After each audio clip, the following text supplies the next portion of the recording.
أولا يعلمون أن الله يعلم ما يسرون وما يعلنون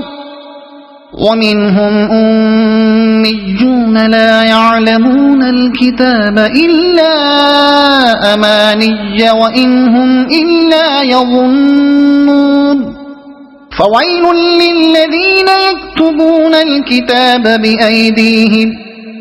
ثم يقولون هذا من عند الله ليشتروا به ثمنا قليلا فويل لهم مما كتبت أيديهم وويل لهم مما يكسبون وقالوا لن تمسنا النار إلا أياما معدودة قل أتخذتم عند الله عهدا فلن يخلف الله عهده أم تقولون على الله ما لا تعلمون